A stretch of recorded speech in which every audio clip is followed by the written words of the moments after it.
The Iron newspaper reports that up to 9 Tottenham Hotspur players will leave the club this summer. Here are your daily Tottenham news headlines.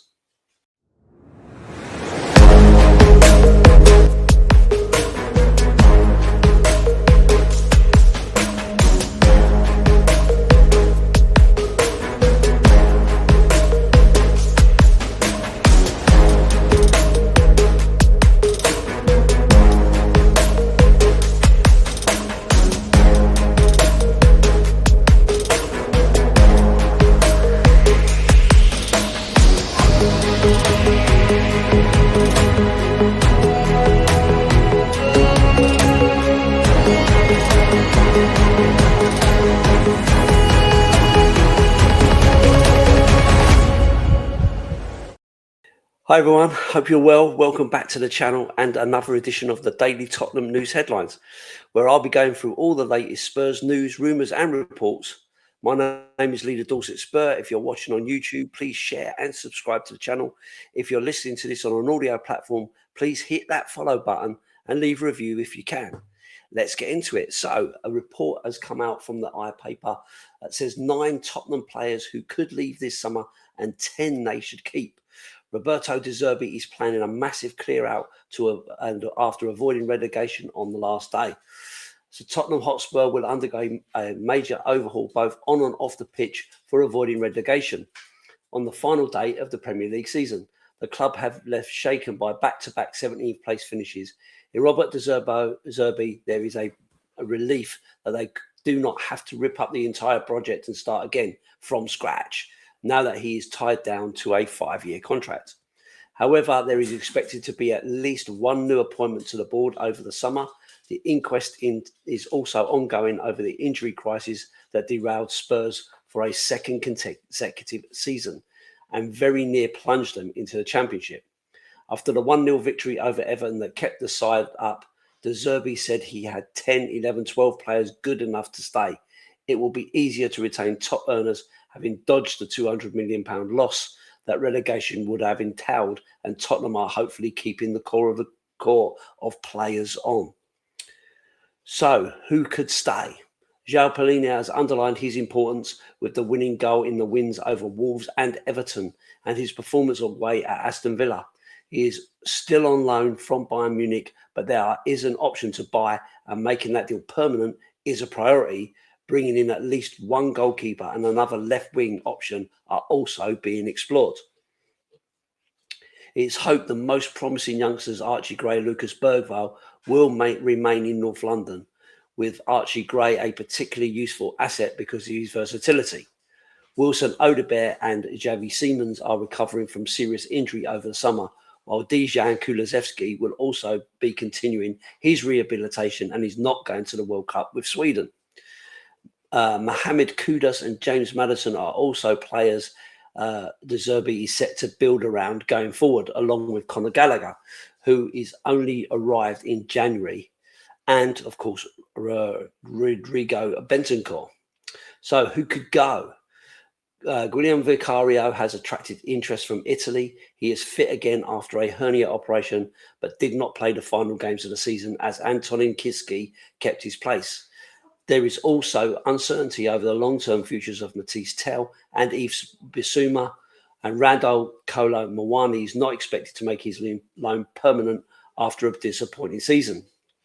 Ben Davies' contract is up after missing the end of the season with a broken ankle. There have been some suggestions he could stay on a part-playing capacity, also taking on another role off the pitch, but talks are yet to be finalised either way. The biggest question comes around centre-back Christian Romero, who has a long-term target for several Champions League clubs, including Atletico Madrid, and Spurs have no European football to offer next season. Romero also courted anger after flying to Argentina amid reports he would miss the final day of the season to watch his old team Belgrano, though he quickly returned to London and was at the Tottenham Hotspur Stadium to catch up with his teammates and watch them stay up. Spurs are in the same boat with Mickey van der Ven, who will attract European suitors, but there is hesitancy to allow them both to leave in the same summer. Kevin Danso has made a huge impression but Rado Dragushin is set to move on, with more move outside of England most likely. Richarlison's future is not entirely clear. He missed out on Brazil's World Cup squad and had previously considered a move away. Dominic Solanke was also among those who was unlikely to stay due to his wages if Spurs went down, but there is now much more prospect of him staying. So what do you make of all of those? I know, talking to a fair few of my friends in WhatsApp groups, there is a feeling that we are more than happy to let the majority of these players leave, given us 2 17th place finishes. But of course, with the amount of players that have been out injured, it's difficult to really judge their benefit to the team. Maddison, obviously, when he come on, has looked a different prospect. But again, he has had a couple of injuries, and he has been called out as a 10-10-10 player. 10 games where he can be excellent, 10 games where he's going to be injured, and 10 games where he doesn't really show anything at all. So it's a bit of a difficult one. And I think now the time has come to be less sentimental about players and more focused on who can we upgrade, who should we upgrade, and who's got potential. And I think the letter from Peter Charrington suggested that we would go for a mixture of experience of younger players and top talent and so on. So I think there is room there. I think Bissouma, I think there are a few that are genuinely likely to leave. Davis obviously leaves a space. Dragushin, I think, he's looking to move away. His game time has been limited even after his injury. Bissouma, I think, will absolutely go. I don't think we're looking to keep him in. William Vicario, I think, is another one who's very likely to leave. So there are a fair few there already before you get right into the depths of it. I think Romero probably will want and demand Champions League football. Van der Ven may well stay. I think he's been quite solid since he's had his time with Danso. But he is not the finished article. He needs a lot of work. He needs to think about his his positioning, his heading, and so on. Now, his pace gets him out of trouble an awful lot, but we cannot just rely on that. So we need him to be a lot more solid. But I do think he's young enough to get some good training and development under De Zerbi. So yeah, I think Udogie, we definitely need some kind of backup for him because Jed Spence is not really a left back. He always has to turn inside and come inside, and that's not always helpful. Kolo Muani is definitely not gonna stay. We're not going to keep him. Solanke is another one. I think he's failed to deliver. Richarlison, who's been decent this year, trying his best to repay the £65 million that we paid for him, or 60 million, whatever it was. But I think it's unlikely that he's going to be seen as the long-term prospect.